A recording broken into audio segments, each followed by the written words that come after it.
Mesdames, Messieurs, je vous accueille avec beaucoup de plaisir pour cette nouvelle conférence du Cercle des managers de l'immobilier. Je commence par un avertissement. Vous avez pu le lire sur les réseaux sociaux, sur l'Internet. Nous devions nous réunir pour parler de la maison individuelle et rebondir sur la polémique qui a existé, éveillée par une petite phrase de notre ministre chargé du logement. Nous avions estimé, vous connaissez le ton du cercle des managers, que ça valait bien mieux qu'une polémique. Plusieurs experts du secteur étaient tout à fait partants pour traiter différemment que par la polémique ce sujet. Et la ministre elle-même souhaitait être des nôtres. C'est l'examen à l'Assemblée nationale du projet de loi sur la décentralisation qui l'en empêche au moment même où nous parlons. Et donc, ce rendez-vous n'est pas annulé, il est différé. Et simplement, on a appris très tardivement, parce que le calendrier parlementaire a été fixé tard, que nous avons souhaité rebondir et en quelques jours, on a organisé une conférence qui n'est pas moins actuelle sur la valeur verte des logements. En étant un peu provocateur, c'est aussi le ton du cercle, et en me demandant si cette valeur verte ne conduirait pas à une dévalorisation également, et si les prix n'allaient pas baisser. Je voulais remercier d'ores et déjà, je les présenterai tout à l'heure de manière circonstanciée, mais les figures de l'immobilier qui sont avec nous, parce qu'en quelques jours, ils ont dégagé leur emploi du temps et ils ont été partants pour cette conférence qui promet d'être très belle. Une preuve qu'on ne s'est pas trompé de sujet.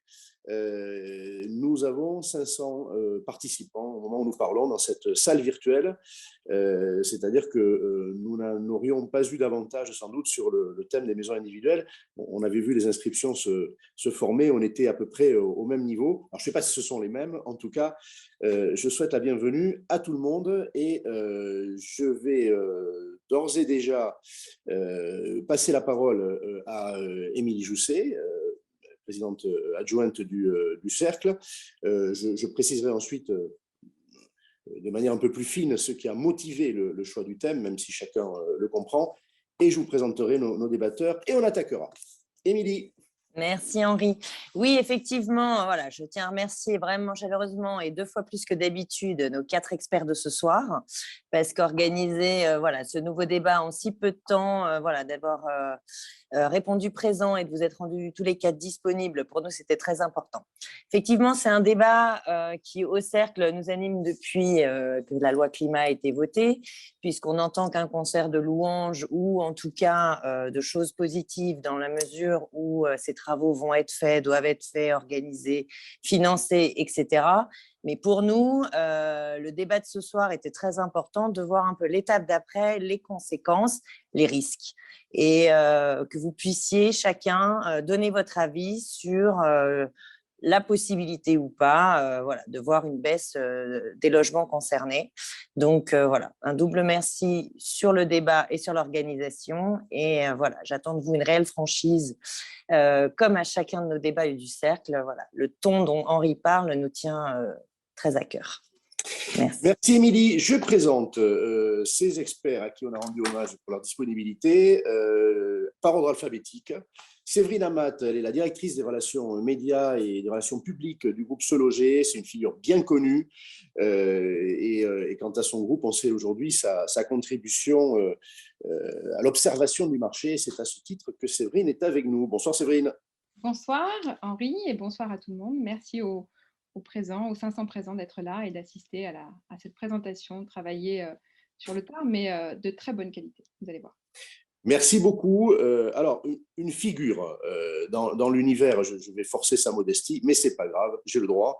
Dans l'univers de la transaction immobilière, du conseil aux arbitrages immobiliers, il en a fait toute sa carrière, c'est Stéphane Imovitz. Il est le président fondateur d'Icori, sa société, expert immobilier bien sûr, charter surveyor. Bonsoir Stéphane.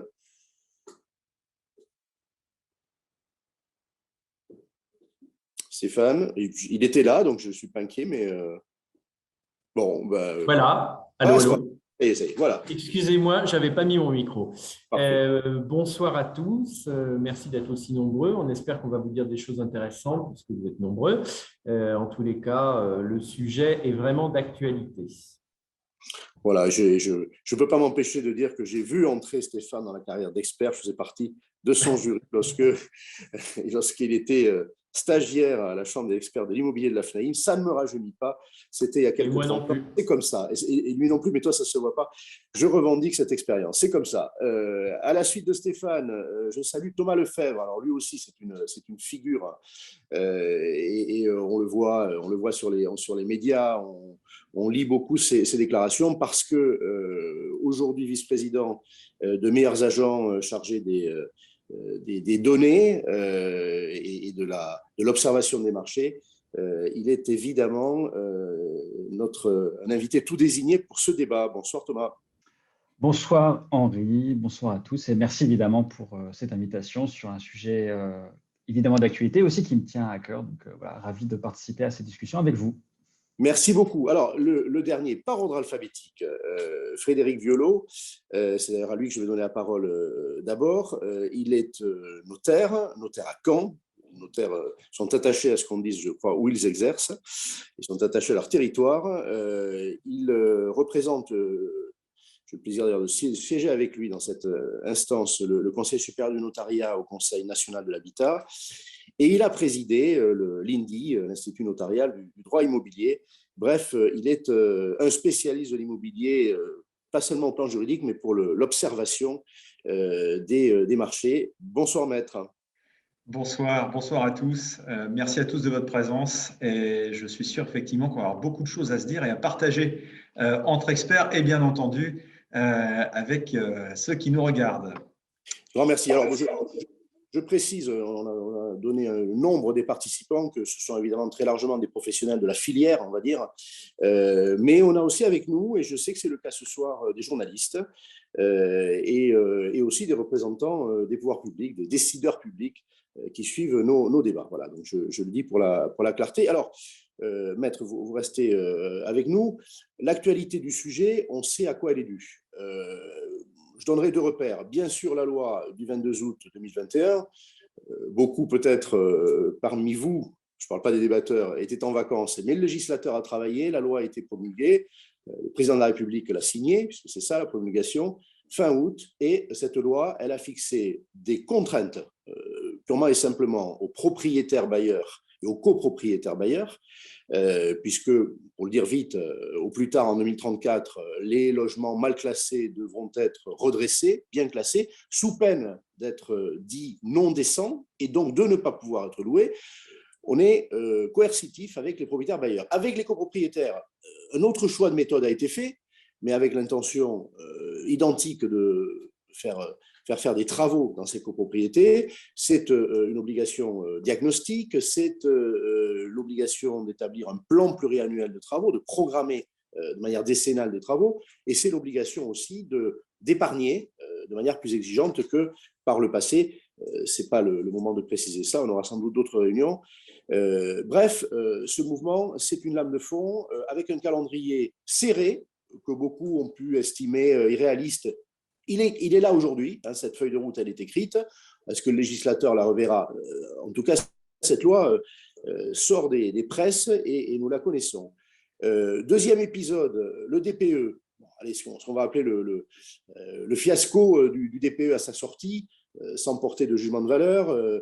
Et on a dû reprendre le moteur du DPE qui, dans un premier temps, a disqualifié plusieurs centaines de milliers de biens qui vont devoir faire l'objet d'ailleurs d'un nouveau DPE gratuit, financé par la collectivité. Bref, ça aussi, me semble-t-il, a tiré le regard sur les risques attachés à la dégradation et la perte de valeur, puisque bien sûr les propriétaires ont regimbé en disant mais c'est notre patrimoine qu'il s'agit, on se retrouve finalement appauvri en quelque sorte par ce mécanisme de dégradation des PE. Voilà, donc deux repères. Alors, maître, je vous donne la parole d'abord pour une raison, j'allais dire, chronologique. On a le souvenir que le notariat a été la première institution à observer le lien entre valeur verte et logement. Oui. je vais dire aussi, et avec nostalgie, que j'étais à l'époque membre de Dynamique, qui était, je vais appeler ça le conseil scientifique en quelque sorte, que le Conseil supérieur a créé juste après la loi qui vous a assigné le rôle d'observer le marché à l'échelon national.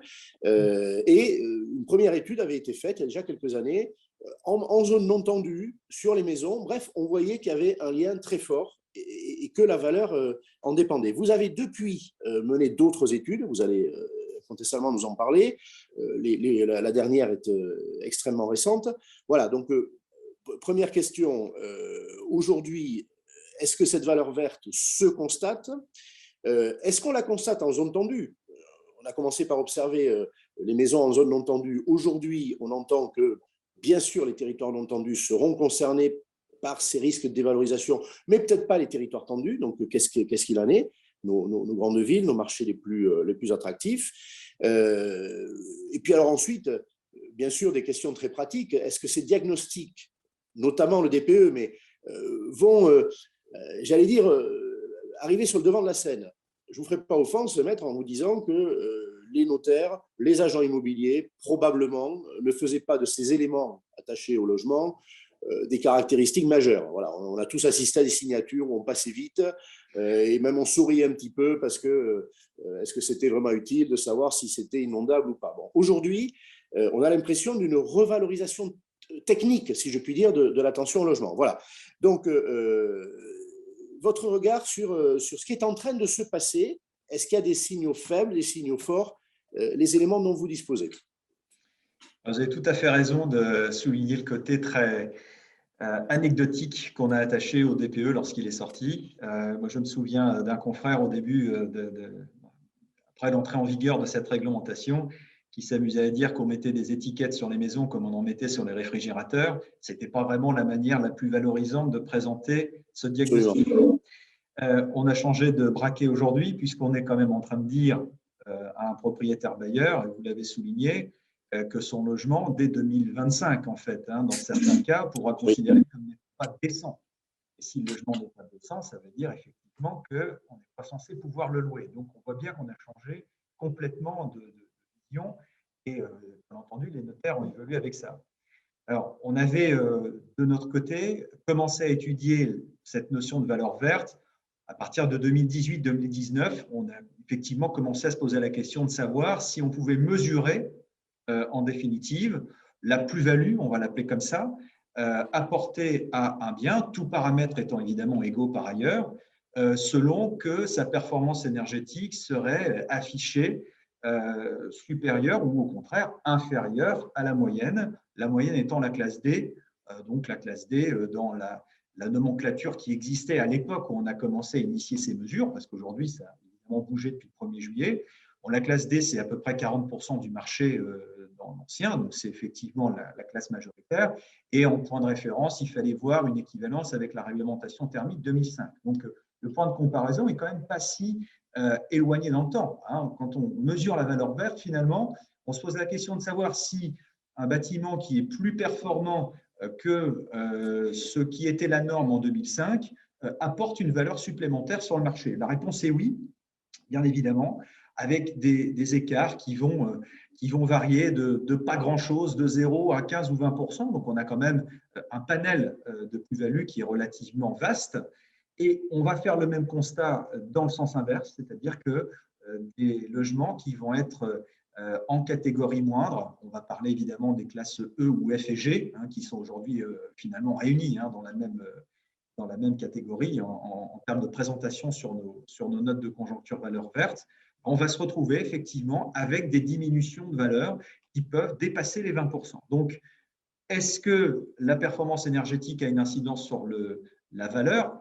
La réponse est oui, mais je pense qu'il ne faut pas l'afficher d'une manière aussi radicale que cela. C'est-à-dire qu'il ne faut pas oublier aussi que, à travers le prisme de l'affichage de la performance énergétique, c'est en réalité l'état général du logement qui est généralement pris en compte. On imagine assez mal qu'un propriétaire fasse des travaux de rénovation énergétique importants de son logement sans accompagner ces travaux-là d'une amélioration globale de celui-ci. Donc, il serait un petit peu réducteur de dire que la plus-value est uniquement corrélée à la performance énergétique affichée du logement. Mais le lien est évident.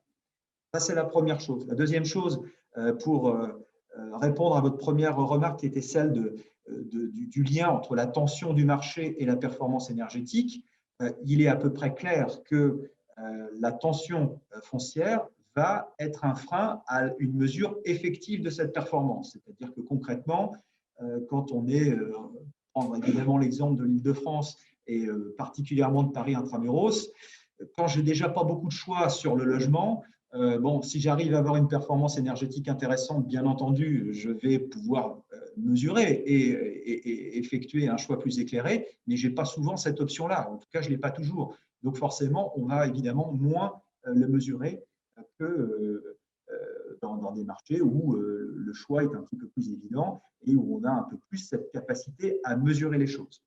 Les études qu'on a faites nous permettent aussi d'effectuer un classement de l'incidence de la performance énergétique de façon géographique. On se rend compte que la performance énergétique va avoir plus d'impact dans les régions où on va avoir davantage besoin de se chauffer, ce qui est assez logique. Alors, je vous donne vraiment des tendances générales, mais voilà, on a observé ça également.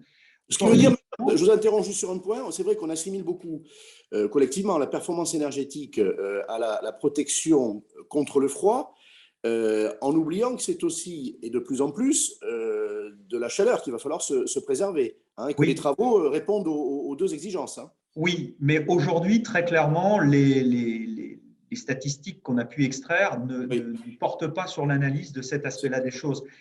Techniquement, ce à quoi vous vous référez, en réalité, ne va véritablement devenir un paramètre que dans la RE 2020, finalement. Hein, aujourd'hui, dans la RT 2012, ce n'est pas vraiment un sujet, et c'est seulement dans la RE 2020 que, justement, ce qu'on a défini comme étant le confort d'été va devenir véritablement un paramètre mesurable de la performance. C'est-à-dire que pour satisfaire la norme, il faudra également répondre à cet indicateur-là. Donc, c'est quelque chose de très nouveau.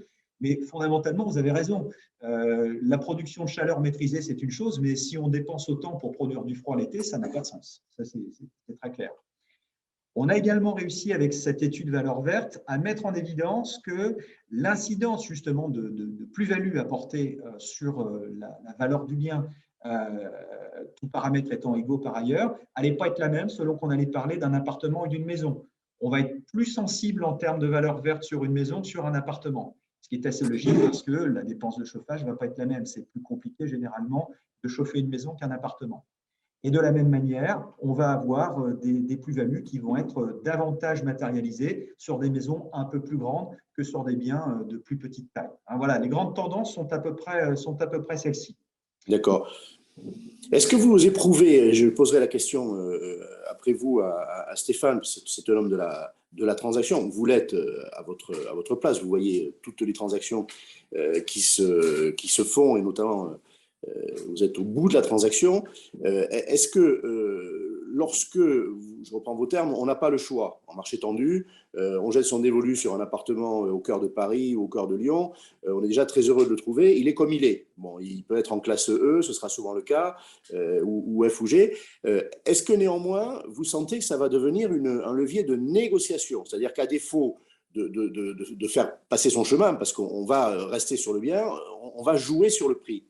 Oui, ça va le devenir de plus en plus, puisque vous parliez de mesures coercitives tout à l'heure. Il ne faut pas oublier que dans quelques années, on regardera très précisément le mode de production de chauffage, puisque l'utilisation d'énergie fossile va petit à petit devenir un problème.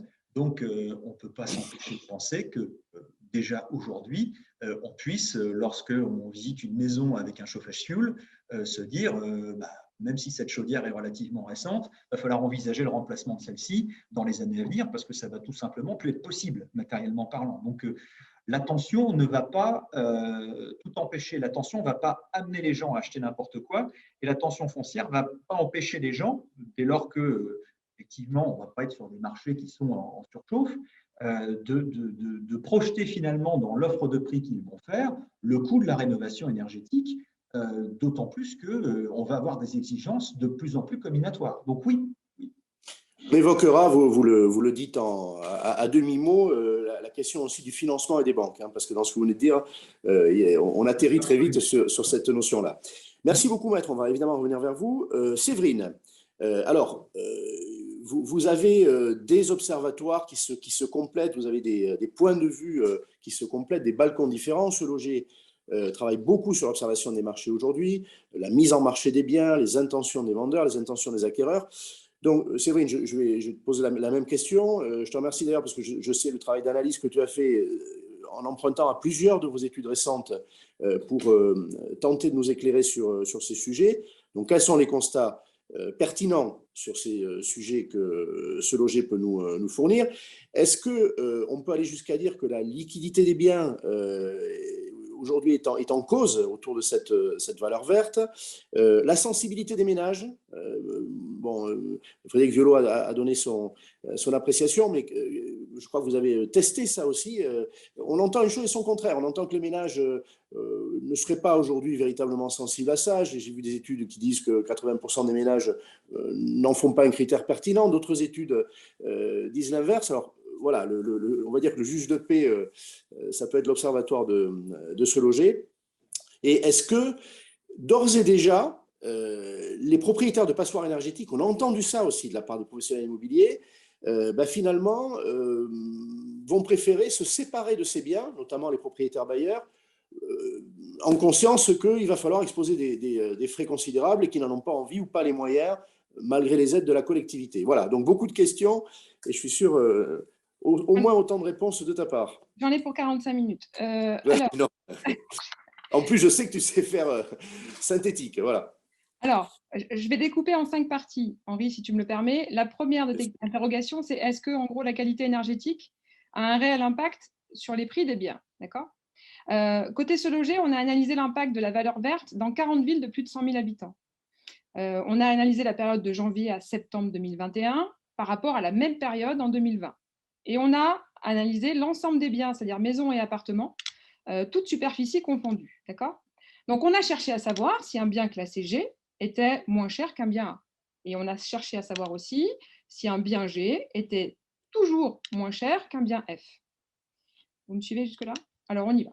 Résultat, ce que révèle l'étude Se Loger, c'est que le marché sanctionne les passoires énergétiques dans certaines villes, mais ce n'est pas le cas partout. À la question, est-ce qu'un bien G est moins cher qu'un bien A? Oui, c'est le cas sur 17 des 40 villes analysées. Pour 9 villes des 17 villes analysées, l'écart de prix entre les biens G et A est supérieur à 15%. C'est le cas notamment de Grenoble, où on a des prix de 17% moins chers en ce qui concerne les biens G par rapport à un bien A. À Montpellier aussi, pareil, on constate une baisse de 22%, c'est-à-dire des biens G moins chers de 22% que les biens A. À Nice, 15%, à Marseille, 23%. Et sur ces 17 villes, il y a 2 villes qui ont un écart qui dépasse la barre des 50%, c'est Le Havre, avec 54%, et Nîmes, 53%. En gros. Ensuite… Ce sont des prix, pardon, juste une précision, même si je pense que ça ne changera pas grand-chose, mais ce sont des prix de mise en marché. C'est des prix affichés, d'accord ? Affichés, hein, mise en marché, d'accord. Mise en marché, affichés sur le site de Se Loger. À noter quand même qu'un bien G n'est pas systématiquement moins cher qu'un bien vendu A. C'est le cas notamment à Paris. C'est ce que révèle l'étude. Pourquoi ? Parce qu'un bien G apparaît en moyenne à 11 800 € quand un bien A est à 11 500. D'accord ? C'est le cas aussi à Aix, à Argenteuil, à Bordeaux, Dijon, Lille, Nantes et Strasbourg. Bien évidemment, je tiens à votre disposition l'étude complète avec le détail des chiffres parce qu'il y en a pas mal. Donc, je peux vous la faire suivre après sans aucun problème. Si tu en es d'accord, on la mettra en ligne sur le site du Cercle. Je crois que ça sera parfait. Alors, après, dans les passoires énergétiques, il y a les biens F qui sont assimilés à ces passoires. On pourrait donc s'attendre à ce que les biens G, plus énergivores, soient moins chers que les biens F. On est d'accord ? Alors là, l'étude nous dit que c'est faux, clairement, parce que dans une grande partie des villes étudiées, les biens F sont moins chers que les biens G. C'est le cas notamment à Aix, à Montreuil, à Lyon notamment. C'est seulement vrai pour 3 villes, Boulogne-Billancourt, où un bien F est à 9 600 € alors qu'un bien G est à 8 000, et également au Havre et à Orléans. Donc, si on cherche des explications sur le fait que les pires passoires soient plus chères que les biens les mieux notés, c'est peut-être l'emplacement, parce qu'effectivement, une passoire située dans un quartier prisé se vendra peut-être à prix fort, ou aussi corrélée fortement à la tension du marché, comme on le constate sur l'analyse première entre les biens A et les biens G sur les grandes métropoles comme Paris, Bordeaux et Lille notamment. Ça va? J'ai perdu personne? Moi, j'espère que des 500 participants, on est perdu, je ne crois pas. Non. Alors, deuxième interrogation, Henri, pardon, c'est est-ce que le délai de vente de ces passoires énergétiques, finalement, est-il plus long que pour les biens classés A ou B? Pareil, Se Loger s'est penché sur les délais de disponibilité des biens mis en ligne. Et visiblement, les résultats, selon les villes, sont très hétérogènes concernant ces délais, selon les étiquettes. Exemple, à Toulouse, on aura 18 jours de mise en ligne d'un bien A et 48 jours pour un bien G. À Orléans, 23 jours pour un bien A et 44 pour un bien G, soit, ce qu'on constate, c'est que le délai pour les biens G est 2 fois plus important que ce qu'il ne l'est pour les biens A. Jusque-là, c'est plutôt logique. Néanmoins, à Paris, il faut compter 19 jours pour un bien A et 20 jours pour un bien G. Donc, ce qu'on peut dire au travers de cette première étude de Se Loger, que ce soit sur les prix, mais aussi sur la tension, en fait, c'est que les spécificités de ces grandes villes analysées font qu'il n'y a pas de règle, en fait, en général, et qu'un bien G ou F se vend en fait, il n'y a pas de règle générale qui dirait qu'un bien G ou F se vend moins cher et moins vite qu'un bien A ou B.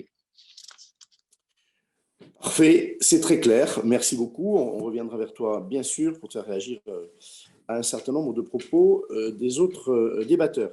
Stéphane, alors, on a là des données porteuses de tendances, de réalité déjà, avec Frédéric Violo, mais aussi avec la réalité des mises en marché, de l'appréciation que les propriétaires peuvent faire de la valeur de leurs biens par rapport à ça.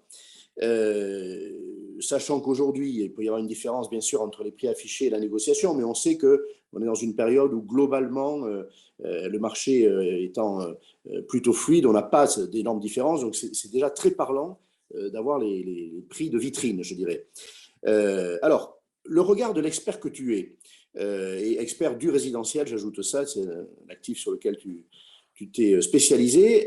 Est-ce que tu ressens, toi, que les valeurs que vous fixez, vous, experts, tout simplement les avis de valeur que peut fixer un agent immobilier, tiennent compte ou rendent compte de la qualité environnementale? Est-ce que c'est vrai pour les particuliers? Est-ce que c'est vrai pour les institutionnels?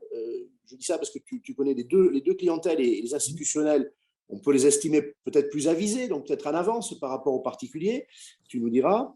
Et puis cette valeur verte, alors on a tourné autour déjà des éléments de réponse avec Séverine ou Frédéric, mais est-ce qu'elle est au-dessus ou au-dessous de ce qui s'établit un peu comme une valeur médiane? La lettre D, ça a été dit par Frédéric Violo, on peut estimer que c'est en quelque sorte la valeur médiane. Et puis, est-ce que ça devient un standard en définitive, et donc il y a bel et bien des dévalorisations à partir de là. Ton regard aussi sur le distinguo entre marché tendu, marché non tendu, voilà, donc un menu copieux, à toi de nous dire, sachant qu'on est aussi sur un travail d'anticipation, c'est tout l'intérêt de ce débat. C'est sans doute dans les mois qui viennent que tout cela va prendre corps. Je vous demande un exercice difficile. Alors, simplement, je voudrais revenir sur ce qu'expliquait Séverine, sur à la fois les prix et les délais en fonction des catégories. Moi, je pense que quand on, de manière intuitive, on se dit bien évidemment un bien classé G devrait être moins cher qu'un bien classé D, etc., etc. Moi, je crois d'abord que ça dépend de la qualité des immeubles. C'est-à-dire que en fonction des villes, ce qui ressort, enfin moi, le sentiment que je ressors de ce que nous dit Séverine, c'est que finalement, toutes les villes qu'elle a citées sont des villes sur lesquelles il y a eu de la construction qui est souvent une construction des années 60-70. Et ces constructions, je pense qu'aujourd'hui, à même catégorie qu'un immeuble plus ancien ou un immeuble véritablement plus neuf, enfin plus récent, eh bien, il y a plus de difficultés, il y a un coût qui est plus élevé sur certaines catégories de construction en fonction de leur date de construction. Donc, je pense que faire effectivement de se dire est-ce qu'un immeuble classé G à Toulouse ou classé F à tel autre endroit va être plus ou moins cher? Je pense que c'est aujourd'hui peut-être encore un petit peu artificiel parce que ça dépend, à mon sens, d'abord des dates de construction. Alors, maintenant, en ce qui concerne cette fameuse valeur verte, la fameuse valeur verte, moi, j'en entends parler depuis 10 ans parce qu'au départ, elle a été à travers notamment les dispositifs du bâtiment Grenelle, etc. On en a beaucoup parlé. Et lorsqu'on en parlait, on se disait, mais véritablement, est-ce qu'il va y avoir une segmentation dans le patrimoine immobilier entre des immeubles rénovés, des immeubles qui répondent ou qui ne répondent pas? D'abord, je pense que ça a démarré plutôt au départ sur le tertiaire. C'est le tertiaire qui a donné le là en la matière. Et on voit qu'en matière tertiaire, on est beaucoup plus avancé qu'on ne l'est sur du résidentiel. Alors, d'abord, se demander aujourd'hui, au mois de novembre, l'incidence de la loi climat-résilience et des catégories qui sont déterminées, moi, je pense que c'est un peu tôt, qu'on ne le verra pas tout de suite. Il y aura inévitablement des modifications et une segmentation des valeurs en fonction des catégories, mais je pense que ça se verra dans un délai plus long. Alors, c'est vrai que la manière un peu coercitive telle qu'elle est envisagée, ça risque d'accélérer le mouvement, mais aujourd'hui, je pense que les gens se disent tout ça risque d'être aménagé, donc il est urgent d'attendre. Ce à quoi d'ailleurs, à mon avis, ils ont tort. Alors, en ce qui concerne les valeurs et cette segmentation, moi je pense que bien évidemment, ça dépend de deux points importants. Premier point, la localisation. Quand on est en secteur tendu, on est déjà bien content de trouver un logement, qu'il soit en locatif ou qu'il soit à l'acquisition. Je me souviens, comme je suis un des plus anciens, je me souviens d'une époque où quand j'ai démarré de travailler, à l'époque, il y avait la loi Quillot qui s'appliquait, qui avait la volonté de maîtriser les loyers, etc. etc. L'effet pervers que ça a eu, c'est que les gens étaient prêts à prendre n'importe quel type de produit parce qu'il y avait une pénurie, parce que les propriétaires ne voulaient plus mettre de biens sur le marché locatif. Donc, je pense que lorsqu'on est sur des secteurs tendus, l'impact aujourd'hui de cette réglementation est encore peu prégnante et qu'elle risque bien évidemment dans les années à se distinguer, mais pour l'instant, ça n'est pas encore véritablement le point d'accroche. Donc ça, le premier point, c'est la localisation. Secteur tendu, eh bien, inévitablement, il y a toujours une prime parce qu'il n'y a pas de produit. On est dans un marché d'offres et de demandes et ça, c'est le premier point. Le deuxième point, qui me paraît aussi important, c'est les dates de construction des immeubles et la qualité intrinsèque des immeubles. Un immeuble aujourd'hui plus ancien, un immeuble… Est-ce que tu peux reculer un tout petit peu parce qu'on voit la moitié de ton visage et c'est dommage. Voilà, très bien, c'est mieux. Excuse-moi. Un immeuble haussmannien aujourd'hui a toujours une performance énergétique supérieure à un immeuble construit en 1960 ou en 1950. Voilà. Donc, selon les catégories de qualité de construction et date de construction de l'immeuble, je pense qu'il y aura des distinguos qui se feront vraisemblablement. Le deuxième point, pour revenir aussi à une des questions que tu posais, c'était de se dire, est-ce que aujourd'hui, on est plus avancé au niveau des immeubles en toute propriété et est-ce que les institutionnels notamment ont une vision beaucoup plus précise de ces aspects-là par rapport aux particuliers? Oui, ça c'est très clair. Que ce soit sur des immeubles, alors lorsque on commercialise des immeubles anciens en toute propriété, il est clair que très souvent les nouveaux investisseurs qui arrivent sur ce marché profitent de deux choses. Premier point, l'usage des immeubles. Qu'est-ce qu'on va faire de ces immeubles? Est-ce qu'il y a une possibilité de mieux aménager, de mieux correspondre aux usages actuels des gens qui vont y vivre? Ça, c'est le premier point. Et il double cette problématique de celle des économies d'énergie et de ce que l'on peut en faire et de tout l'aspect environnemental. Donc, la notion d'usage des immeubles résidentiels et celle de mise aux normes sont sur l'immobilier ancien très importantes. Il y a la notion de RSE aussi, peut-être. Pardon ? Il y a la notion de responsabilité sociale ou sociétale de l'entreprise. Absolument. Quand on voit aujourd'hui des SCPI, ce sont des institutionnels, qui revendiquent de constituer un patrimoine vertueux, je pense que ça a du prix. On ne peut plus rendre un rapport d'activité aujourd'hui sans pouvoir attester de ça. Absolument. Alors ça, alors ce que je disais, c'était plutôt sur l'ancien. Maintenant, en ce qui concerne le neuf, puisqu'aujourd'hui, finalement, ce qu'on appelle les institutionnels s'intéressent très majoritairement à l'immobilier neuf. Et bien évidemment, sur l'immobilier neuf, tous les aspects de ESG sont très, très, très importants. Et inévitablement, ils sont très sensibilisés à la qualité environnementale des immeubles, à leur classement. À titre d'exemple, aujourd'hui, lorsqu'on vend un immeuble à un institutionnel quelconque, il ne se contente plus d'avoir la norme RT 2012. La norme RE20 n'est pas encore applicable, mais en tous les cas, s'ils achètent un immeuble neuf, il faut qu'il soit RT 2012, moins 10 ou moins 20%. Et il n'est pas question d'acheter aujourd'hui un immeuble pour un institutionnel s'il ne répond qu'à la norme RT 2012. Et je vais même au-delà, c'est-à-dire qu'ils sont prêts aujourd'hui, pour une question aussi d'image et de notoriété, ils sont prêts, ces institutionnels, à payer plus cher ces immeubles pour répondre aux normes actuelles. Donc, l'investisseur sur de l'immobilier bloc est beaucoup plus sensibilisé à toute cette approche environnementale, économie d'énergie, etc., bas carbone, etc., que le particulier.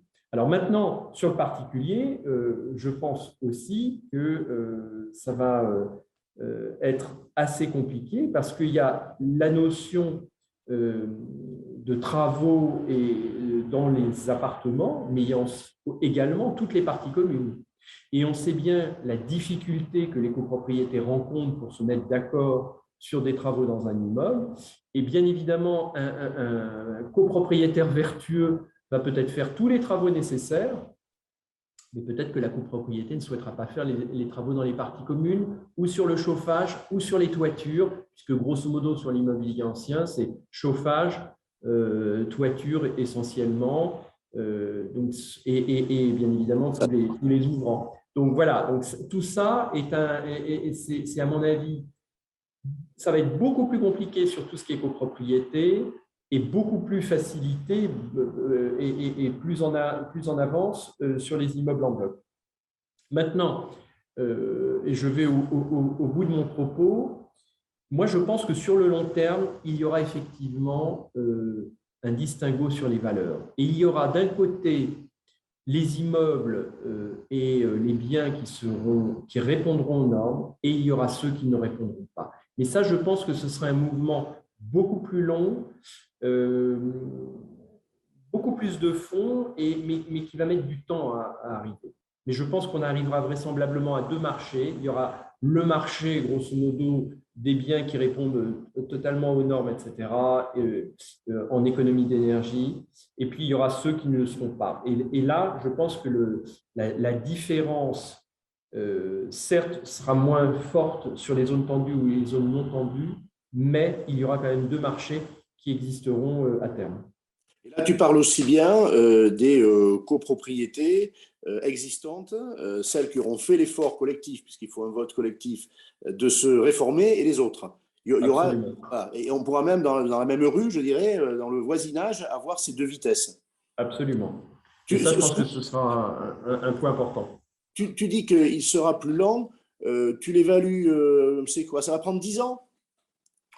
Ouais, moi, je pense que peut-être même moins de 10 ans, les choses seront remarquées. Mais je pense qu'effectivement, il faut que les gens prennent conscience déjà, que les syndics d'immeubles également en prennent conscience, quand on sait qu'aujourd'hui, les provisions pour les travaux dans les immeubles ne sont pas systématiquement votées en assemblée de copropriété, on se dit qu'il y a un peu de chemin à faire pour arriver à rendre les immeubles en copropriété économes en énergie. Un dernier point avant de donner la parole à Thomas, sur, on va dire, les immeubles haussmanniens. Bon, tu les as évoqués dans nos cœurs de ville, grandes ou moyennes. Tu parlais de leur qualité environnementale par rapport à des constructions des années 50 ou 60, c'était ton propos. Est-ce qu'il n'y a pas aussi une résistance à la baisse liée au fait qu'il va être techniquement difficile de faire croître la valeur énergétique de ces bâtiments? Typiquement, travailler sur la façade est impossible. Donc, il faudra travailler sur l'intérieur du bâtiment. Enfin, voilà, il y a des empêchements techniques. Est-ce que ça aussi, ça crée une résistance à la baisse? Je pense que, bien sûr, ça va créer une résistance à la baisse parce qu'on ne pourra pas doubler les façades d'immeubles haussmanniens par l'extérieur, et je ne crois pas non plus qu'on va pouvoir forcément doubler l'intérieur des appartements, qui sont des appartements sur lesquels, dans certains cas, qui peuvent être protégés avec des plafonds particuliers, etc., etc. Donc, je pense que sur un certain nombre d'immeubles, et notamment haussmanniens, grosso modo, on agira sur tout ce qui est couverture, les fenêtres, le chauffage. Ensuite, je ne vois pas qu'est-ce qu'on peut faire d'autre véritablement, ou alors il faudra que les architectes des bâtiments de France prennent d'autres mesures pour que ce soit acceptable. Mais pour l'instant, je n'y crois pas.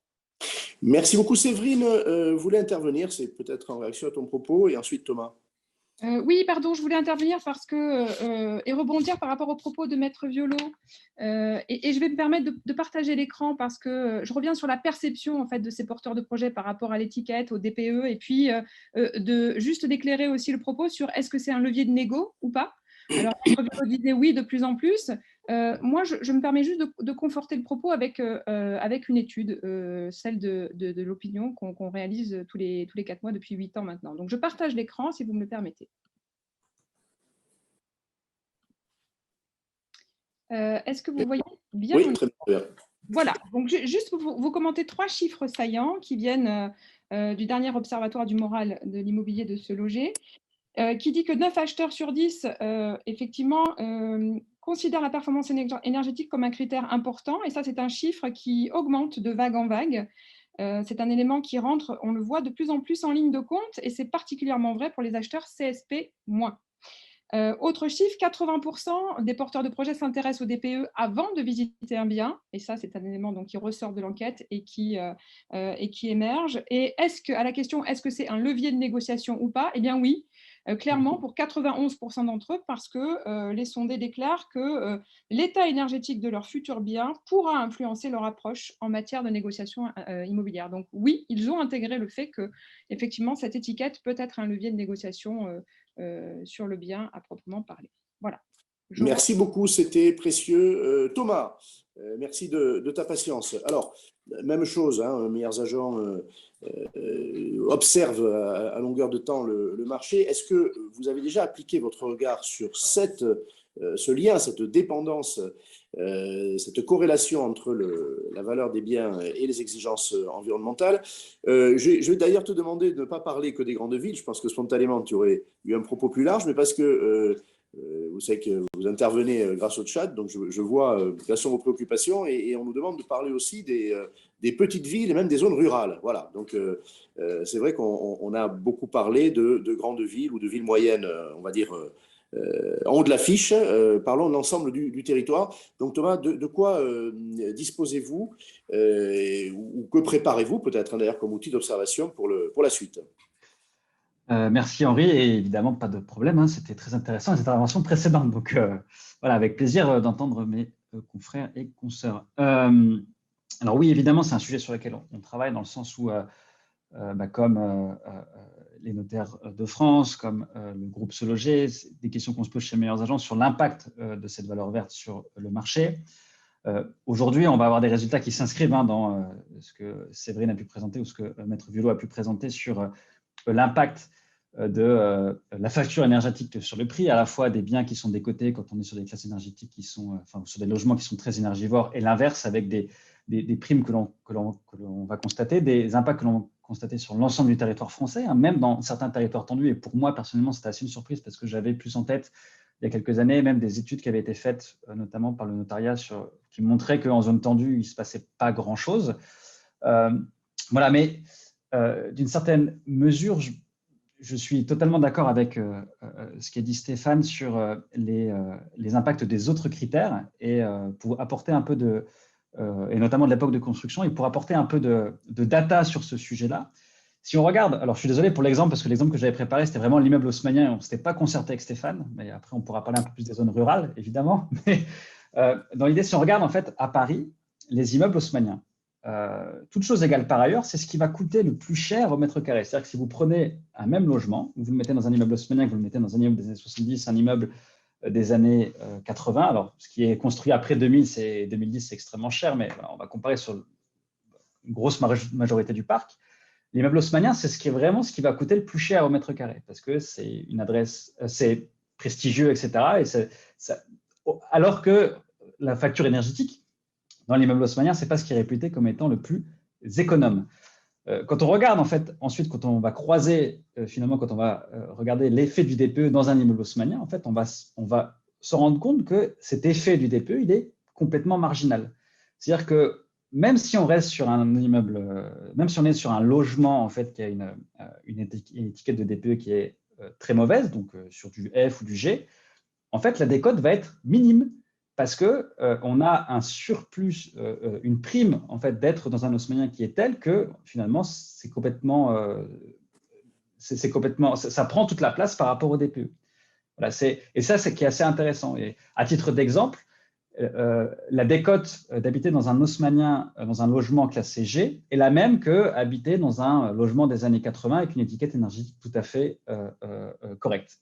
Donc, ce qui montre que, certes, il y a des effets quand on regarde comme ça statistiquement sur le DPE, mais quand on prend en fait, l'ensemble des caractéristiques qui vont jouer sur le prix d'un logement, en fait, la valeur énergétique, elle reste aujourd'hui quand même un petit peu marginale par rapport à d'autres choses, notamment la localisation, l'époque de construction, etc. Et aujourd'hui, la réponse du marché, même s'il y a des perceptions et des choses qui sont encore en train de changer, n'est pas si nette que ça. Voilà, c'était pour apporter un peu d'illustration par rapport et de data par rapport à ce qu'on a pu dire par. Une question quand même, elle nous est posée aussi par plusieurs participants. Ça a été évoqué par Stéphane, mais je voudrais qu'on fasse un focus là-dessus. Les biens investisseurs, qui sont les mêmes que les autres, mais qui s'adressent à des investisseurs qui vont louer et qui savent qu'ils ont une épée de Damoclès. On a rappelé l'échéance, la première c'est 2025, c'est demain. On pourrait même citer que 2022, c'est la première, puisqu'on ne peut plus augmenter les loyers entre deux locations pour les passoires énergétiques. Et puis ensuite, il y a un échelonnement jusqu'en 2034. Mais 2025, c'est vraiment demain. D'autant que ces propriétaires bailleurs, ça a été dit aussi par Stéphane, ils vont pouvoir faire des efforts dans les parties privatives, mais ils vont devoir faire en sorte que les efforts soient faits pour l'immeuble dans son entièreté. Est-ce que sur ces biens-là, on ne peut pas imaginer soit une moindre appétence, s'ils sont passoires énergétiques, soit une décote, parce que moi, si je sais que pour louer, je vais devoir engager, je ne sais pas, 50 000 euros, je vais quand même pas acheter au même prix, même au cœur de Paris où j'ai décidé d'être investisseur. Alors, je pense que oui, et ce qui pourrait conforter effectivement cette analyse et cette hypothèse-là, c'est de voir aujourd'hui si, en termes d'offres, il y a un afflux d'offres de ce type de biens aujourd'hui sur le marché. Je crois que Séverine pourra compléter ce que je dis, parce qu'elle a des chiffres tout à fait intéressants sur ce sujet. Mais d'une manière générale, alors, sincèrement et honnêtement, moi je pense que oui, on pourrait avoir ça, notamment si des gens se découragent par rapport en fait, à ces différentes mesures. Et je pense aussi qu'une variable qui est très importante, notamment sur le moyen long terme, ça va être le mode d'exécution de cette transformation énergétique. C'est ce que Stéphane a évoqué. Et au-delà des problèmes dont on a parlé sur le fait de voter ces travaux-là en copropriété, notamment sur des choses sur lesquelles les ménages ne pourront pas forcément jouer directement, c'est aussi le financement. Aujourd'hui, il y a, en termes d'aide, il y a des choses qui existent, parce que l'État est réellement motivé dans cette transformation énergétique. Il y a une pléthore d'aides qui existent, et pardonnez-moi, mais ce n'est pas très clair, en fait. Et donc, aujourd'hui, il y a quand même je pense, un intérêt réel à simplifier en fait les différents parcours pour les ménages, pour justement les projeter dans cette transition énergétique et simplifier en fait les différents parcours. Aujourd'hui, vous avez des offres, MaPrimeRénov' en est un exemple, il y a des autres prêts qui sont garantis par les collectivités, des aides qui sont garanties par les collectivités, etc. Tout ça est très compliqué, qui dépendent du statut des ménages, de leurs revenus, du statut d'occupation du logement, etc. Enfin, c'est une usine à gaz. Donc, si on veut, pour moi, un des enjeux et une des réponses du marché, ça dépendra en fait très fortement aussi de la manière dont cette transition va s'opérer et l'exécution en fait de cette transition énergétique et de la facilité de le faire. Voilà, pardon. Je reviens, Stéphane doit nous quitter vers 19h10. Je veux avoir son regard avant qu'il ne parte et je retournerai vers toi, Thomas, et aussi vers vous, Maître, sur la question du financement, non pas des travaux, mais sur l'attitude des banques. Stéphane, sur deux questions. Ton regard sur les biens investisseurs achetés par des particuliers, tu as été très clair sur l'exigence des zinzins pour les immeubles en bloc qui peuvent acheter à destination de l'exploitation, évidemment. Qu'est-ce qu'il en est des particuliers, d'ores et déjà, qui vont acheter au cœur de nos grandes villes, en zone tendue ou ailleurs, à destination de la location? Et deuxièmement, est-ce que tu vois déjà des effets sur le financement par les banques? J'entends que des banques, d'ores et déjà, refusent les financements pour des acquéreurs, investisseurs en particulier, lorsqu'on est face à des passoires énergétiques. Comment tu lis cette réalité et comment tu anticipes le comportement des banques par rapport à ces produits? Donc Stéphane, avant que tu ne nous quittes. Concernant les particuliers, j'ai envie de dire, la problématique, c'est qu'en France, malheureusement, les particuliers investisseurs, ils ne sont pas la fête parce qu'ils ne sont pas véritablement encourageants d'une manière ou d'une autre pour devenir investisseurs. Mais il y en a malgré tout un certain nombre qui investissent. Donc, la problématique, je pense, du classement des logements, quel que soit le logement, c'est aussi une problématique d'investissement global. C'est-à-dire que l'investisseur, il va regarder le logement, les travaux à réaliser pour atteindre une classification qui soit acceptable, mais en même temps, il va l'intégrer à l'état général de son logement et aux travaux qu'il doit envisager. Donc, je pense que c'est effectivement l'ensemble, il va intégrer, il va provisionner voilà. un peu plus de sous pour dire je fais en même temps les travaux d'amélioration énergétique en même temps que ceux de travaux que je vais les embarquer pour mettre en location. L'expression consacrée. Il va embarquer les travaux de rénovation dans des travaux généraux d'amélioration du logement. Absolument. Alors, il y a ce premier point. Deuxième point, n'oublions pas que lorsqu'on est déjà investisseur et qu'on a déjà un ou des logements en location, sur un certain nombre de grandes métropoles, on a le plafonnement des loyers. Ce qui signifie qu'aujourd'hui, lorsqu'on veut sortir de ce plafonnement des loyers, qui est quand même une contrainte pour les particuliers colossale, puisque lorsqu'on a loué son logement pendant 10 ans ou 15 ans, avec le jeu des indices, on se retrouve à des différences très sensibles entre le loyer payé et la valeur locative, eh bien, il y a une possibilité d'améliorer le niveau locatif à travers des travaux et retrouver une valeur locative. Donc, je pense que là aussi, ça va être assez incitatif pour un certain nombre de propriétaires particuliers de dire un changement de locataire, je vais profiter de cette possibilité qui m'est offerte d'améliorer mon revenu locatif en faisant des travaux, bien évidemment, de réhabilitation ou de rafraîchissement dans l'appartement, mais en plus des travaux qui vont permettre à mon logement d'être plus économe. Donc ça, je pense que c'est un point qui est intéressant et qui va dans le bon sens pour justement favoriser la rénovation de ce... Et en jouant sur la fiscalité et sur le déficit foncier généré. Absolument, exactement, en jouant sur le déficit. Alors, aujourd'hui, effectivement, les retours d'expérience que nous avons sur des cessions d'appartements, notamment pour les ménages les plus fragiles, eh bien, parce que malheureusement, j'allais dire, ce sont les ménages les plus fragiles qui vont être les plus impactés, parce que ce sont ceux qui ont le moins de moyens et qui, de ce fait, vont s'intéresser inévitablement aux biens les moins chers et donc les biens qui, d'une manière ou d'une autre, ne répondront pas aux normes souhaitées. Donc, je pense que ça va accentuer un peu plus les difficultés d'accès au crédit pour ces ménages les moins bien dotés, ce qui est d'ailleurs déjà le cas puisque les banques font beaucoup plus attention aujourd'hui au financement, à la capacité d'endettement et au taux d'endettement des particuliers. Et ça, je pense que ça ne va que s'accentuer dans ce cadre-là. Merci beaucoup. Bon, si tu pars dans quelques minutes, on te salue. C'est encore là 5 minutes. C'est encore à 5 minutes. Maître Frédéric Violo, sur la question du financement, c'était la fin de votre propos. Là, on y revient avec Stéphane à l'instant et on a évoqué les questions de financement aussi avec Thomas. Votre regard, alors quelle est la réalité de l'attitude des banques aujourd'hui? Vous observez évidemment ce qui se passe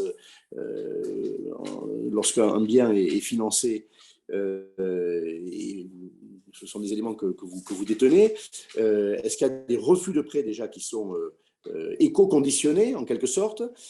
Est-ce qu'on va vers un regard qui de toute manière intégrera, lorsqu'on va prêter pour l'achat du bien, la valeur, le montant des travaux qu'il faudra engager? Et est-ce que ça ne va pas peser sur le prix? Voilà, je pense être assez clair. Je fais référence notamment au rapport Sichel sur le financement de la rénovation énergétique. Il y avait des estimations de l'enveloppe moyenne. Elle a sans doute été sous-estimée. On était dans les 25 000 euros en copropriété, 40 000 en maison individuelle. Bref, si je vais voir la banque, est-ce que la banque ne va pas me dire, écoutez, c'est une passoire énergétique, que vous la louiez ou pas d'ailleurs, il va falloir engager ces travaux. Et donc, moi, je finance l'ensemble et il va y avoir la limite de la solvabilité. Oui, on est un peu à la convergence de plusieurs paramètres, quoi. Il y a beaucoup de choses qui se télescopent ici. C'est vrai qu'aujourd'hui, je n'ai jamais vu encore un banquier me dire j'ai refusé le prêt parce que le logement était trop énergivore. Aujourd'hui. Mais c'est un peu ce que disait l'un des intervenants tout à l'heure, je crois que c'est Thomas, et puis Stéphane l'a dit aussi, on commence à mesurer ces choses-là, donc on n'en est véritablement qu'aux prémices. Bon.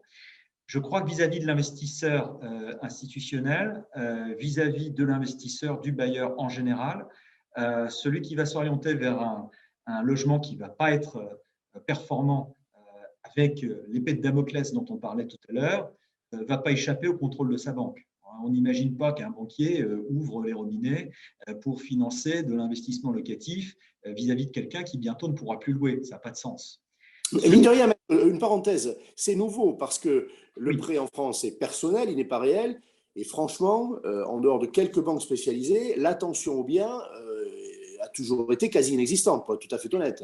C'est tout à fait vrai. Ce qui est vrai aussi, c'est que là où en revanche, on n'a pas encore vu de banquier refuser distinctement un prêt du fait de la performance énergétique du logement, en revanche, on entend de plus en plus de banques nous demander de leur faire parvenir, avec la copie de la promesse de vente, le diagnostic de performance énergétique. D'accord. Donc, ça devient petit à petit un paramètre du financement, j'en suis persuadé. Alors, ce qui a été dit tout à l'heure est vrai à propos de l'immeuble haussmannien. Oui, on est sur des critères qui sont, je dirais, au-delà de la comparaison de l'efficience énergétique du logement, on est bien d'accord. Mais ce n'est pas le marché à soi seul. Paris, c'est 35 000 mutations. Les immeubles haussmanniens, je ne connais pas le chiffre, mais on est en train de parler de quelque chose de relativement résiduel au regard d'un marché qui lui est beaucoup plus vaste, 1 200 000 transactions sur un an, 31 août. Donc, les banques deviennent attentives à cela. Vous avez raison de souligner que désormais, via des prescriptions des pouvoirs publics qui sont devenues coercitives, les banquiers respectent de plus en plus et se tiennent aux seuils qui leur sont désormais imposés, puisque ces seuils-là aujourd'hui sont coercitifs. Donc, la rénovation va devenir un paramètre. Je disais tout à l'heure que quand on parlait de performance énergétique, il ne fallait pas voir seulement ça sous l'angle de la performance en tant que telle, mais de l'état général du logement, on rejoint aussi cette idée-là, c'est clair. Voilà. Oui, donc il y a aujourd'hui un regard, on va dire, technique sur le bien qui n'existait pas. Alors, je disais tout à l'heure, c'est un indice qu'on souriait en lisant les diagnostics. C'est plus le cas quand vous dites les banquiers nous demandent un DPE, ça devient un document respectable. Oui, oui, et c'était le sens de la démarche des pouvoirs publics. Alors, avec effectivement les petites mésaventures que vous avez relatées, l'idée était de donner justement plus de légitimité et plus d'assises scientifiques au diagnostic de performance énergétique pour qu'il soit effectivement considéré comme un véritable paramètre. C'est-à-dire qu'à partir du moment où le diagnostic de performance énergétique avait cette réputation d'être un petit peu ondoyant, on ne pouvait pas imaginer d'un côté une sortie de mesures coercitives et de l'autre côté qu'on puisse proposer justement pour améliorer le logement des dispositifs de subventionnement ou de prêt aidé. Donc, il faut lui donner une assise objective. Bon, visiblement, il y a encore des réglages à faire, mais on ne peut pas mettre en place des mesures qui sanctionneront les investisseurs ou les propriétaires si la base de cette sanction est totalement contestable. C'est clair. Je reviens sur ce que vous avez tous analysé à votre manière, c'est-à-dire en quoi cette vertu énergétique peut-elle peser sur le prix, alors au-dessus, en dessous, est-ce qu'elle peut le faire baisser? Et je reviens sur les banques. Est-ce qu'une banque, une illustration très simple, qui va financer l'acquisition d'un bel appartement au cœur d'une ville, mal classé, vendu à un investisseur ou à quelqu'un qui veut l'occuper, ne va pas intégrer d'ores et déjà l'enveloppe de travaux. Ces travaux, il faudra les exposer dans 2 ans, 3 ans, surtout si on est bailleur. Et est-ce que ça ne peut pas peser sur le prix? Parce qu'au bout du compte, la solvabilité de l'acquéreur, elle est ce qu'elle est. On va acheter un bien qui vaut 100, on va vous dire, nous, on vous le finance, mais en fait, on vous finance 120 parce qu'il y aura 20 de travaux. 120, je passe plus. Et donc, est-ce que ça ne va pas, d'une certaine manière, peser sur les prix? Est-ce que ce mécanisme ne peut pas jouer? Parce que les banques, finalement, le feraient jouer indirectement. Alors, là encore, aujourd'hui, je ne vois pas une banque se comporter ostensiblement de cette manière-là. En revanche, je vous rejoins tout à fait sur le fait qu'il ne faut pas oublier que même si la banque n'exige pas systématiquement une garantie réelle de type hypothécaire sur le bien qu'elle finance, elle est évidemment soucieuse de faire en sorte que le montant de sa créance soit plus ou moins corrélé à son gage potentiel. C'est-à-dire que quand le marché est très haussier, qu'on achète donc des biens à des valeurs qui sont relativement élevées, qu'on ne peut pas présager que les courbes d'évolution des prix soient celles qu'on connaît aujourd'hui, la banque ne peut pas ne pas se poser cette question-là. C'est vrai si c'est une garantie hypothécaire, c'est vrai aussi si c'est une garantie personnelle mutuelle de type cautionnement, crédit logement ou autre. Il ne faut pas oublier que dans ce cas-là, même s'il n'y a pas de garantie hypothécaire au départ, s'il y a une défaillance de l'emprunteur, l'organisme de caution, une fois qu'il aura été actionné, il exercera évidemment des droits sur le bien pour essayer de le récupérer via des hypothèques qui seront judiciaires. Donc, la valeur du bien est forcément, enfin, en tout cas, le gage doit forcément être au moins représentatif de la créance de la banque à court terme, mais aussi à long terme. C'est d'autant plus vrai que le marché étant ce qu'il est, les prix ont relativement augmenté, les arbres n'ont pas monté jusqu'au ciel, et c'est d'autant plus vrai que les taux d'intérêt aujourd'hui sont arrivés à des seuils tellement bas qui ne vont pas descendre davantage, ça c'est à peu près évident, et que l'effet solvabilisateur qu'on apportait justement à la baisse des taux d'intérêt, qui permettait de dire que quelque part, à mensualité constante, on gardait quand même du pouvoir d'achat parce que ce qu'on ne mettait pas dans les intérêts, on le mettait dans le capital, cet effet solvabilisateur, il est un petit peu arrivé au terme de son ère, c'est-à-dire qu'on ne va plus pouvoir, entre guillemets, capitaliser davantage sur l'économie du financier. Donc, on est un peu au bout de l'exercice. Je ne vois donc pas comment la performance énergétique et donc l'état général du logement ne deviendrait pas un paramètre essentiel progressivement. Merci beaucoup. Thomas, je t'avais interrompu parce que je voulais profiter de la présence de Stéphane avant son départ. On était justement en train de parler de financement. Donc, ton regard sur cette prospective quant aux banques, on a l'avis de Frédéric Violo à l'instant. Un mot sur le patrimoine rural. Alors, ce patrimoine, je pense que Frédéric pourrait le confirmer, hein, les chiffres sont clairs. Et on a assisté à un retour en grâce de ce patrimoine rural, télétravail aidant, attachement à une meilleure qualité de vie. Bon, la Covid a accéléré tout ça. Ce patrimoine, on le sait, il est souvent délaissé. Il peut s'agir de maisons anciennes, il peut s'agir d'ailleurs d'appartements dans des immeubles délaissés, d'où un certain nombre d'actions de communes rurales.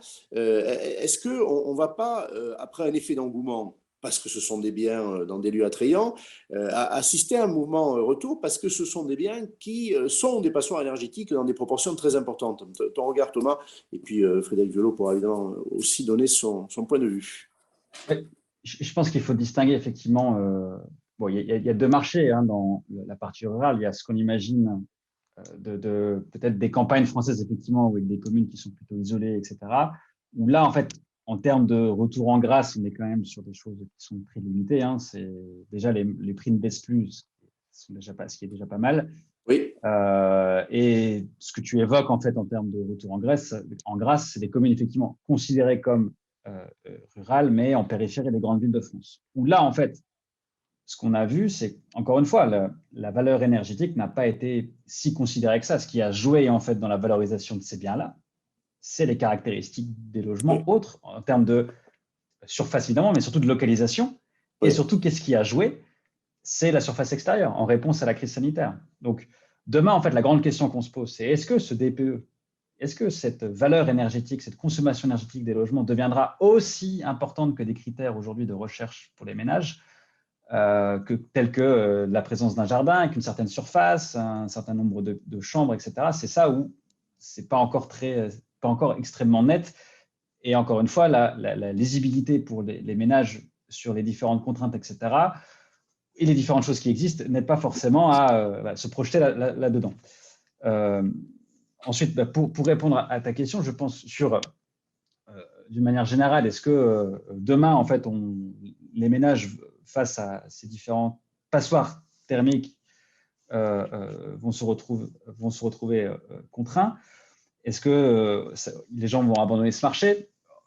Je ne pense pas, en fait, encore une fois, à court et moyen terme, puisque s'ils ont fait ces choix-là, c'était pour des choix en bonne conscience, en fait, pour d'amélioration de qualité de vie en termes de caractéristiques sur la surface des biens, sur l'espace extérieur, etc.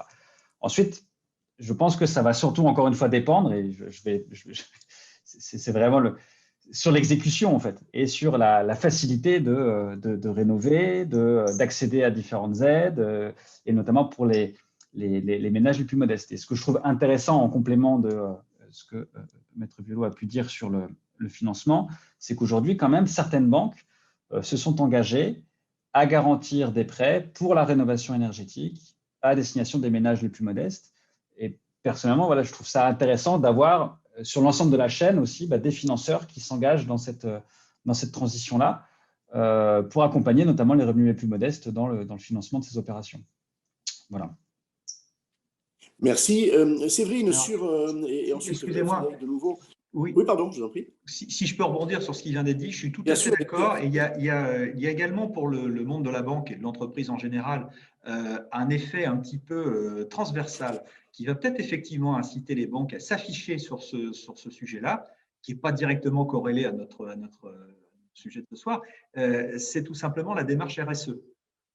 C'est-à-dire qu'il va falloir que les entreprises soient capables effectivement d'afficher un certain nombre de choses en termes de responsabilité environnementale. On pourrait parfaitement imaginer que les banques y voient un faire-valoir relativement efficace à mettre en œuvre. Donc, il faudra être attentif à ça. Il peut peut-être se passer des choses sur ce point-là. Voilà, c'est juste ça. Puisque vous avez la parole sur les biens ruraux, vous êtes dans un territoire rural, certes dans une ville, Caen, mais dès qu'on en sort, on a ces biens qu'on vient d'évoquer. Hein. Votre regard sur l'avenir de ces biens, de leur valeur, de leur liquidité, eu égard à leur état je disais qu'ils étaient très majoritairement des passoires énergétiques. Je crois que ce n'est pas contestable. Dans les villages, que ce soit des villages normands ou dans d'autres territoires. Sur les zones rurales, il faut effectivement rester humble par rapport aux réalités du marché. L'emplacement reste, c'est ce qu'a dit Thomas à l'instant, reste évidemment un critère prépondérant et le sera toujours, tout paramètre égaux par ailleurs. Donc, on a cherché, nous, à mesurer si la performance énergétique avait plus ou moins d'impact, non pas au fur et à mesure qu'on s'approchait d'un centre urbain. On a mis en évidence le fait que la tension était de nature justement à diminuer l'impact de la valeur verte. Et on se pose maintenant la question inverse, c'est-à-dire si je m'éloigne de plus en plus, si j'atteins des zones de plus en plus rurales, est-ce que la performance énergétique est véritablement un paramètre important, un paramètre décisionnel? La réponse est non. Donc plus je vais m'éloigner, en fait, plus je vais aller en ruralité, moins la question de la performance énergétique va être véritablement opérante. Ça, c'est à peu près clair. D'accord, d'accord. Une observation d'ailleurs, qui m'est faite à l'instant, à la lecture des questions du chat. Je crois qu'il faut en prendre la mesure. Thomas, tout à l'heure, parlait de l'illisibilité des aides et de leur faible notoriété. Eh bien, la loi elle-même, à lire certaines questions, n'est pas encore bien connue. Alors certes, elle est récente, mais les obligations qu'on évoque tous, on ne va pas les détailler ici, on a déjà dit l'essentiel, mais ça méritera donc d'autres débats. D'évidence, même les professionnels, peut-être des propriétaires parmi nos participants, n'ont pas encore la conscience non plus de ce qui pèse sur eux. Je crois que c'est clair, maître. Vous avez un rôle didactique auprès des particuliers. Je pense que vous allez devoir l'exercer sur cette loi. Oui, complètement. Oui. Il y a eu des efforts de fait par les pouvoirs publics, notamment au travers de la diffusion d'un certain nombre de documents destinés à corréler justement le caractère un petit peu coercitif de la performance énergétique à la mise en place d'aides. C'est-à-dire que le discours est assez logique. On ne peut pas seulement aborder quelque chose qui est présenté comme étant un progrès en disant de toute façon, vous devez le faire parce que sinon, vous serez sanctionné. Donc, il faut améliorer cette lisibilité et on a eu déjà, nous, des discussions, notamment via le CREDOC et l'ADEME, sur la manière dont on pourrait agir auprès de nos concitoyens au jour le jour lorsqu'on effectue notre mission de rédacteur d'actes et également de présentation de nos contrats pour faire en sorte que les gens y soient de plus en plus sensibles. On réfléchit à un certain nombre de choses, notamment au travers de la normalisation de la présentation du dossier de diagnostic technique. Donc, je parle de la performance énergétique, mais je parle aussi de tout le reste, l'amiante, etc., pour faire en sorte justement qu'on puisse apporter des points focus auprès de nos clients très rapides. Parce qu'aujourd'hui, c'est toujours un petit peu la même technique. Au nom de l'obligation d'information, on vous annexe une brouette de documents et puis on vous dit vous avez 10 jours pour faire le tri. L'idée, c'est d'être un petit peu plus efficace que ça et de dire, voilà, la fiche technique du bien, elle se présente de telle manière, voilà les points particuliers de vigilance sur lesquels on essaie d'attirer votre attention. Effectivement, la performance énergétique est un point. On pourrait aussi imaginer d'avoir des présentations un petit peu plus lisibles en matière de conformité électrique, par exemple. Donc, il faut absolument que tous les acteurs de ce sujet se mettent autour de la table pour essayer d'aborder une présentation un petit peu moins hétéroclite que celle qu'on connaît aujourd'hui et qui ne facilite pas le parcours du consommateur immobilier. Ça, c'est assez je vous fais réagir à quelque chose que disait Stéphane tout à l'heure dans sa première intervention. Il ne cachait pas que les clients qu'il avait face à lui considéraient qu'on aurait un retour en arrière et que toutes ces exigences seraient remises en question. Alors, on est en période électorale, donc on peut rêver, si on n'aime pas un texte, qu'il va être déchiré. Est-ce que vous ressentez ça aussi, qu'il y a une moindre implication parce qu'on se dit, c'est excessif, ça ne tiendra pas, on ne va pas s'énerver, moyennant quoi le marché n'en est pas impacté, ni la valeur, ni la fluidité. Est-ce que vous sentez ça dans l'esprit de vos clients? Et votre regard, Stéphane disait clairement, ils ont tort. Parce que ça ne bougera pas, en tout cas, dans les grandes lignes. Votre avis? Alors, mon avis, c'est qu'on va avoir du mal à faire bouger ça. Effectivement, je partage complètement ce qu'il a dit. Dans les grandes lignes, je crois que ce qui est affiché aujourd'hui va non seulement subsister, mais s'accentuer.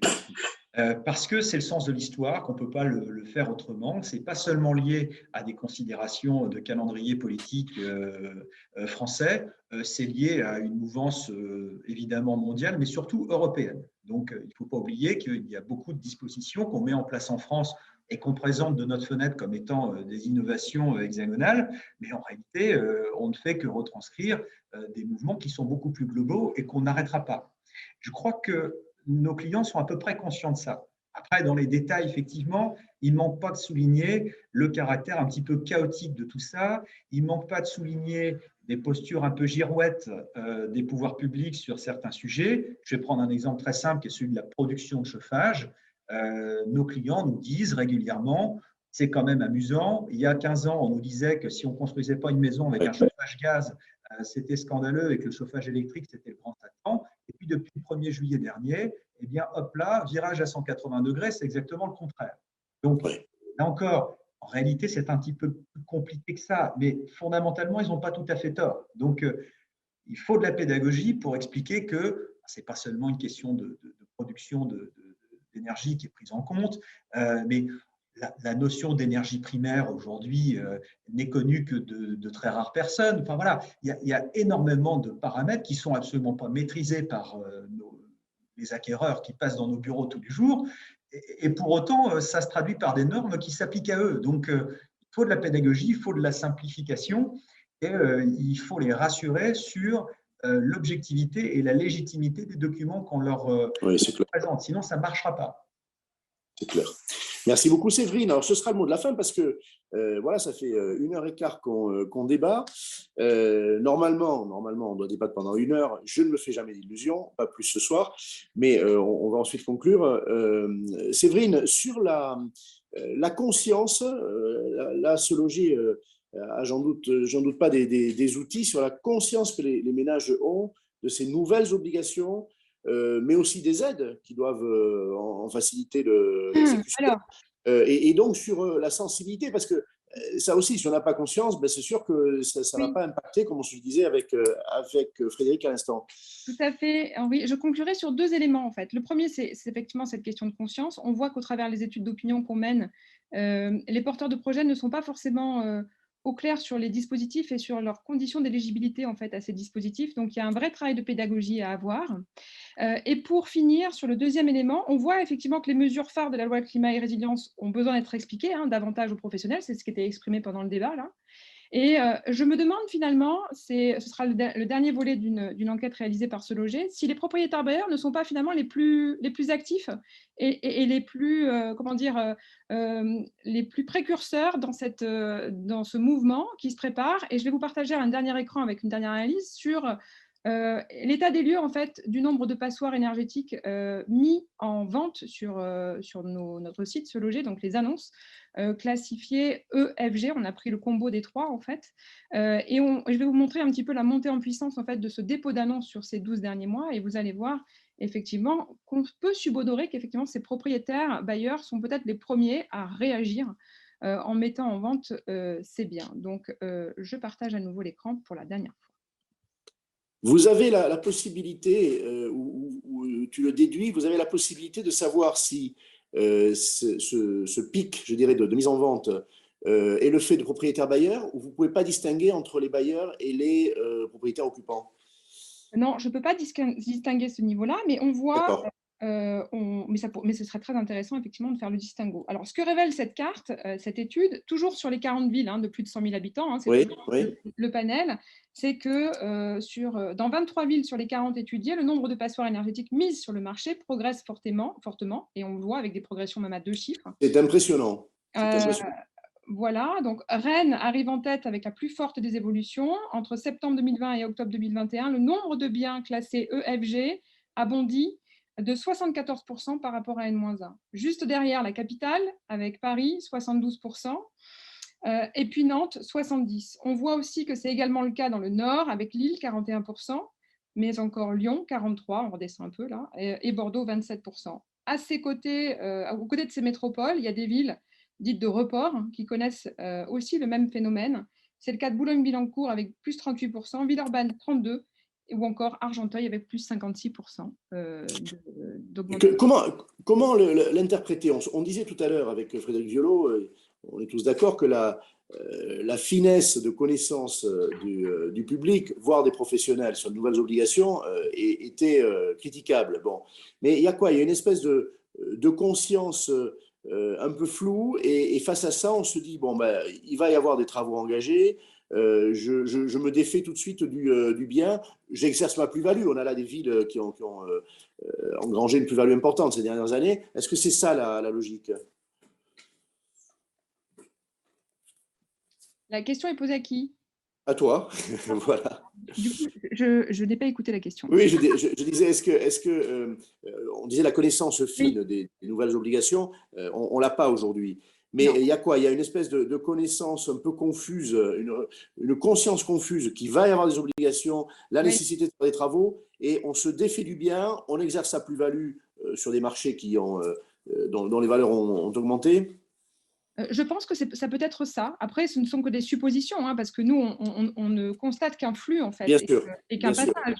Après, peut-être que Maître Violo aura de plus en plus d'éclairage, mais effectivement, ce qu'on peut subodorer, c'est que finalement, ces propriétaires sont les premiers à agir ou agissent en anticipation, soit de conditions d'aide qui sont mal connues, parce qu'on le voit aussi, ils se considèrent comme non éligibles, donc ils s'écartent, soit ce sont des biens qui sont possédés par une typologie de propriétaires un peu plus âgés et qui n'a pas forcément les moyens, on parlait de moyens tout à l'heure, que de financer ces travaux. Un accès au crédit plus difficile avec l'âge. D'accord. Et puis, il y a un élément du rapport Sichel qui disait quand même que sur les passoires énergétiques, la moitié de ces passoires sont des maisons individuelles. Donc, ça veut dire qu'en termes de travaux, c'est peut-être des biens qui nécessitent la plus grande enveloppe. Donc, si on corrèle la plus grande enveloppe, le fait que ce soit une population un peu plus avancée dans l'âge, et donc pas forcément à même que d'être écoutée et suivie par les banques, eh bien, c'est ce qui peut effectivement traduire ce flux et cette montée en puissance du dépôt d'annonces sur le site. Voilà. Merci beaucoup, Séverine. Alors, je voudrais vous remercier tous avec autant de chaleur. Séverine qui est encore face à nous, mais Stéphanie Maurice qui nous a quittés, Thomas Lefebvre, Frédéric Violo, notaire. Merci beaucoup, non seulement d'avoir été disponible, je le redis, presque au pied levé. On a eu des échanges, même au cours de ce week-end que j'ai troublé pour chacun d'entre vous. Et puis surtout pour la grande clarté, la grande franchise de votre propos. On voit bien qu'on est sur de la prospective. On vous a confié un exercice difficile, mais enfin, il y a déjà des signaux sur lesquels vous avez été très clair. Merci encore, je trouve que vous nous avez donné des clés de lecture. Le cercle des managers, je pense, a tenu son rang aussi grâce à vous ce soir. Encore une fois, on avait 500 personnes. Quelques-uns nous ont quittés maintenant, mais on a eu une très forte assiduité pendant plus d'une heure. Encore merci et à très bientôt. Alors, la prochaine réunion en décembre, son thème vous sera connu dans pas longtemps. Je pense que c'est plutôt en janvier que la ministre pourra nous permettre de mener le débat sur la maison individuelle, parce que le calendrier va l'employer au-delà du possible jusqu'à la fin de l'année. Je pense que c'est plutôt en janvier. Voilà, mais on se retrouvera, quoi qu'il en soit, en décembre pour le dernier cercle de l'année civile. Merci encore. Bye bye. Merci.